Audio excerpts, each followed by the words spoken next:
Morning students.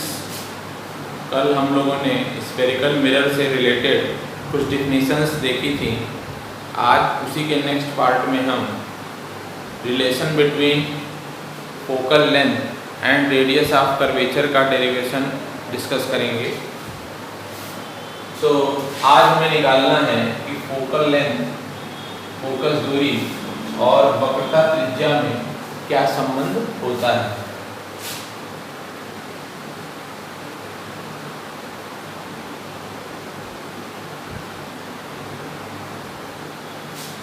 ये कोई concave mirror है जिसका ये सेंटर है और ये पोल है।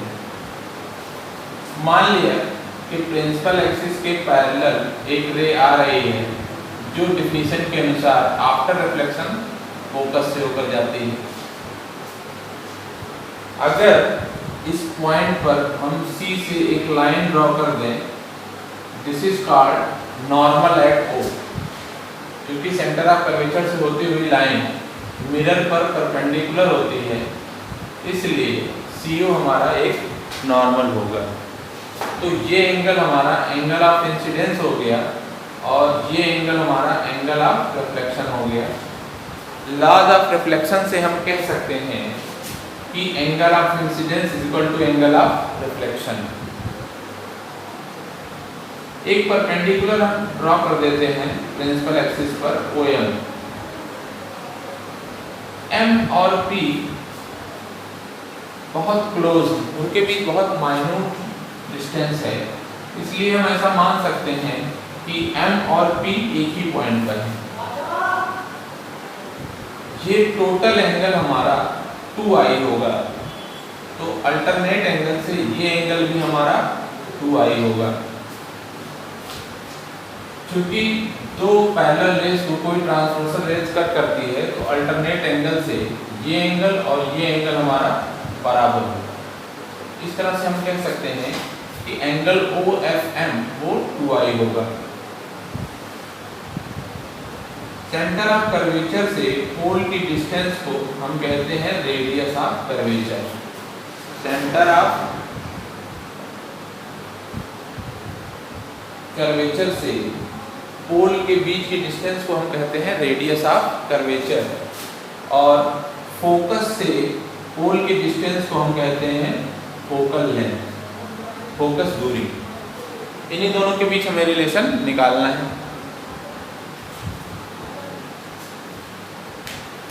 इन ट्रायंगल OCM, त्रिभुज OCM में ये एंगल भी हमारा I होगा अल्टरनेट एंगल से। ये पैरेलल लाइन है और ये ट्रांसवर्सल लाइन है, तो ये एंगल और ये एंगल सेम होगा। OCM में tan I is equal to perpendicular OM upon base CM।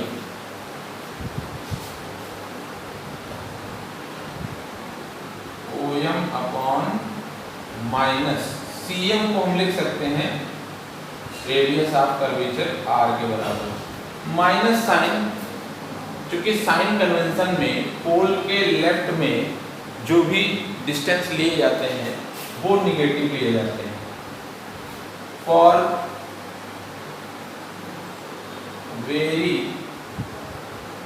Small angle tan I is nearly close to I। बहुत छोटे कोण के लिए tan I को हम I के बराबर ले सकते हैं, तो यहाँ से हमको मिल जाएगा I equal to OM upon minus. ये हमारा इक्वेशन नंबर 1। नेक्स्ट हम ट्रायंगल की बात करते हैं OFM। इन ट्रायंगल OFM उसी तरीके से tan 2i is equal to OM upon FM। OM upon FM की जगह पर हम लिख सकते हैं माइनस F। माइनस साइन फिर वही, क्योंकि इसकी फोकस दूरी लेफ्ट में है पोल के, इसलिए यहाँ एक माइनस साइन आएगा और FM या FP इक्वल टू हो जाएगा फोकल लेंथ, क्योंकि हम मान चुके हैं कि M और P एक दूसरे के वेरी क्लोज हैं। अगर एंगल बहुत स्मॉल है तो tan 2i equal to 2i, तो यहाँ से मिल गया हमें 2i equal to OM upon minus F। ये हमारा हो गया इक्वेशन नंबर 2।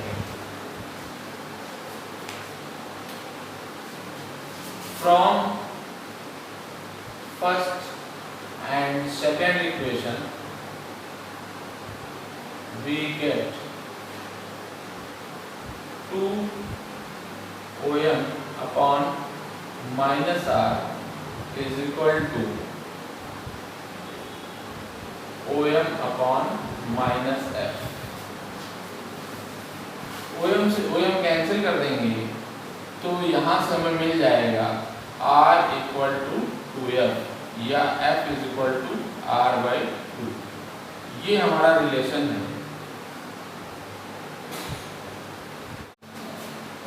तो इस तरीके से हमने देखा कि रेडियस ऑफ कर्वेचर और फोकल लेंथ के बीच में ये रिलेशन आता है। Radius of curvature focal length का दूना होता है, या हम कह सकते हैं कि फोकल लेंथ जो है वो रेडियस ऑफ कर्वेचर का हाफ होता है। इस तरह से रेडियस ऑफ कर्वेचर और फोकल लेंथ के बीच में हमें ये रिलेशन मिलता है।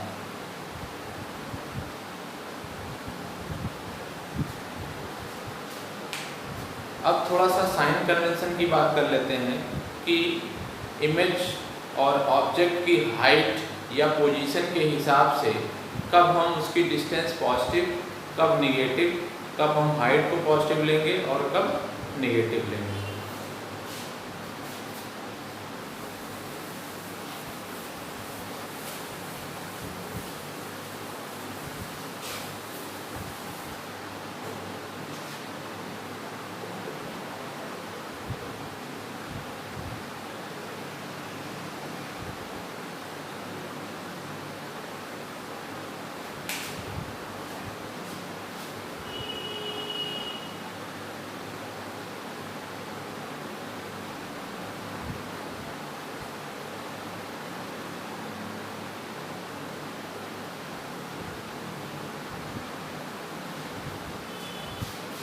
फर्स्ट रूल है पोल के लेफ्ट में चली गई डिस्टेंस को हम निगेटिव लेते हैं और पोल के राइट में चली गई डिस्टेंस को हम पॉजिटिव लेते हैं। जैसा कि हम मैथ में देखते हैं कोऑर्डिनेट सिस्टम में कि ओरिजिन के लेफ्ट में जो भी डिस्टेंस चली जाती है वो निगेटिव ली जाती है और राइट में जो भी डिस्टेंस चली जाती है वो पॉजिटिव ली जाती है। इसके ऊपर चलने पर सारे डिस्टेंस पॉजिटिव और नीचे चलने पर सारी डिस्टेंस नेगेटिव होती है। उसी तरीके से हम यहाँ कॉनकेव मिरर या कॉन्वेक्स मिरर के केस में पोल को ओरिजिन सपोज कर लेते हैं और ओरिजिन के लेफ्ट में जो भी डिस्टेंस फोकल लेंथ या रेडियस ऑफ कर्वेचर वो हम नेगेटिव लेते हैं और राइट में जो भी डिस्टेंस ली जाती है वो पॉजिटिव ली जाती है। अगर ऑब्जेक्ट ऊपर है तो इसकी हाइट को हम पॉजिटिव लेंगे और अगर इमेज ऑब्जेक्ट की इमेज नीचे बन जाती है तो इसकी हाइट को हम नेगेटिव लेंगे। तो इस तरीके से पोल के ऊपर ली गई डिस्टेंस को पॉजिटिव और पोल के नीचे वाले डिस्टेंस को नेगेटिव लेंगे। ये भी हमारा कुछ इसी तरीके के कोऑर्डिनेट सिस्टम से रिलेट करता है। हमारा नेक्स्ट टॉपिक है मिरर फार्मूला। मिरर फार्मूला किसे कहते हैं? ऑब्जेक्ट डिस्टेंस, इमेज डिस्टेंस और रेडियस ऑफ कर्वेचर के बीच जिस फार्मूले द्वारा रिलेशन दिया जाता है उसे मिरर फार्मूला कहते हैं। मान लिया कि कोई object A B centre of curvature से पीछे रखा हुआ है। इसकी इमेज बनाने के लिए ऑब्जेक्ट से हमें कम से कम 2 रेस, 2 से ज़्यादा भी हो सकती हैं, लेकिन मिनिमम इमेज बनाने के लिए हमें मिनिमम 2 रेस की ज़रूरत होती है वो रेज मिरर से रिफ्लेक्शन के बाद जहाँ पर जाकर मिलती हैं उसे हम इमेज कहते हैं। तो कल हमने देखा था कि हमारे पास इमेज बनाने के लिए कुल 4 रोल होते हैं, उनमें से हम यूज़ कर रहे हैं। सबसे पहले एक रे प्रिंसिपल एक्सिस के पैरेलल जाती है जो आफ्टर रिफ्लेक्शन फोकस से होकर जाती है। दूसरी जो सी से होते हुए जाती है वो रे अपने पाथ को रिट्रेस कर लेती है, क्योंकि वो मिरर पर नॉर्मली गिर रही है तो I 0 R भी 0 हो जाएगा। ये हमने कल बताया।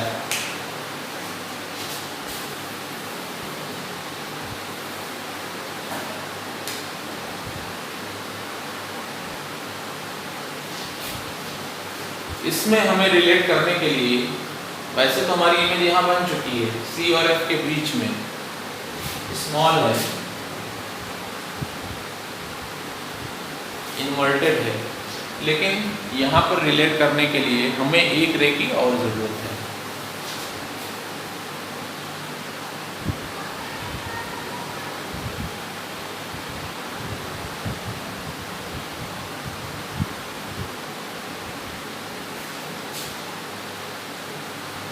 हम देखते हैं कि जो रे पोल पर इंसिडेंट होती है वो लॉ ऑफ रिफ्लेक्शन को फॉलो करते हुए इस तरह से जिस एंगल से आई उसी एंगल से रिफ्लेक्ट होते हुए इसी पॉइंट पर आके मीट करती है, कि इमेज तो हमारी इसी पॉइंट पर बनना है।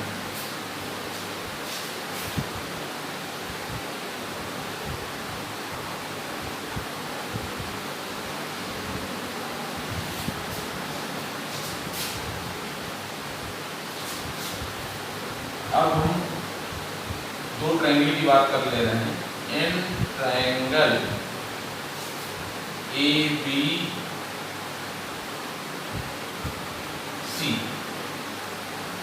ट्रायंगल ABC एंड A', हम लिख सकते हैं कि AB अपॉन A', या लिख दें हम A', अपॉन AB। ये दोनों ट्रायंगल हमारे सिमिलर हैं। क्यों सिमिलर है? ये एंगल हमारा अल्टरनेट एंगल, ये 90 डिग्री। तो किसी भी ट्रायंगल के अगर दो एंगल सेम हो गए तो तीसरा एंगल अपने आप सेम हो जाएगा। तो सिमिलरिटी थ्योरम से ये दोनों ट्रायंगल हमारे सिमिलर होंगे, और सिमिलर ट्रायंगल के लिए हम लिख सकते हैं A', B' upon AB is equal to A', C upon AC। ये हमारा हो गया इक्वेशन नंबर 1। तो इसी तरह से हम देखते हैं कि दो ट्रायंगल और सिमिलर होंगे। एक ट्रायंगल है APP और दूसरा ट्रायंगल है A', B', P, क्योंकि इसमें भी हमारे दो एंगल 90 डिग्री हैं और ये दोनों एंगल इक्वल हैं, तो तीसरा एंगल अपने आप इक्वल हो जाएगा। तो बाय सिमिलरिटी थ्योरम हम लिख सकते हैं in triangle ABP and A', B', P, A', B' upon AB is equal to A', P upon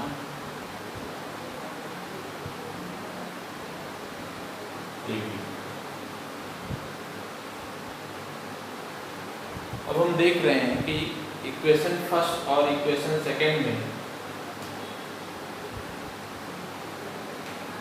हमारे LHS इक्वल है, और LHS इक्वल है तो RHS भी हम इक्वेट कर सकते हैं। तो फ्रॉम फर्स्ट एंड सेकेंड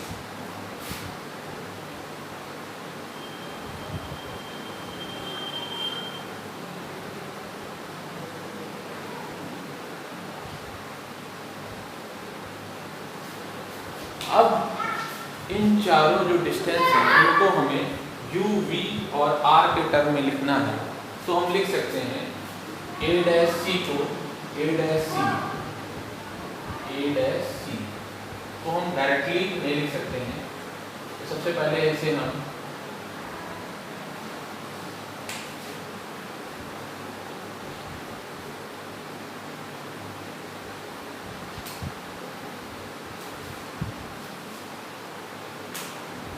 अब हम देखते हैं कि AP हमारा जो ऑब्जेक्ट है, तो ये AP हमारा ऑब्जेक्ट डिस्टेंस u हो जाएगा, A डैश B डैश जो हमारा इमेज है, तो ये A डैश भी हमारी इमेज डिस्टेंस B हो जाएगी, और CP जो कि हमारा सेंटर ऑफ कर्वेचर है, तो ये हमारा कैपिटल R के बराबर हो जाएगा। तो हम लिख सकते हैं कि AP बराबर माइनस का U, CP बराबर माइनस का R, और A डैश B बराबर माइनस का B। माइनस साइन इसलिए ले रहे हैं हम क्योंकि ये सारे डिस्टेंस LHS में हैं, पोल के LHS में हैं। अब हम इन चारों डिस्टेंस को AP, CP और A डैश B के टर्म में लिख लेते हैं। तो A डैश C को हम डायरेक्टली इन तीनों के टर्म में ना लिख करके इस तरह से लिख सकते हैं, A dash C equal to लिख सकते हैं CP minus A dash B, इसको लिख सकते हैं CP minus A dash B। Similarly AC को हम लिख सकते हैं AP माइनस CP, और A डैश B को तो हम डायरेक्टली लिख सकते हैं माइनस B के बराबर, और AB को हम लिख सकते हैं माइनस U के बराबर। ये हमारा माइनस है कैंसिल हो जाएगा। CP को हम यहाँ वैल्यू रख लेते हैं minus R minus A dash B हमारा minus B, AP minus U और CP माइनस B अपॉन। अब क्रॉस मल्टीप्लाई करने पर minus UR plus UV is equal to minus UV plus BR। Transpose कर देते हैं तो इधर हमें मिल जाएगा 2UV is equal to UR plus BR। Divide both side by UVR, डिवाइड both side by UVR।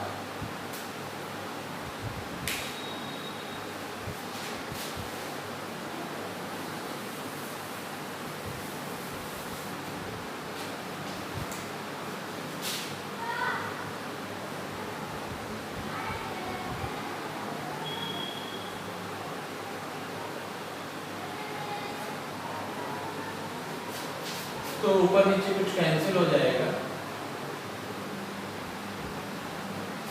इस तरह से हमें मिलता है 2 upon R is equal to 1 upon B plus 1 upon U।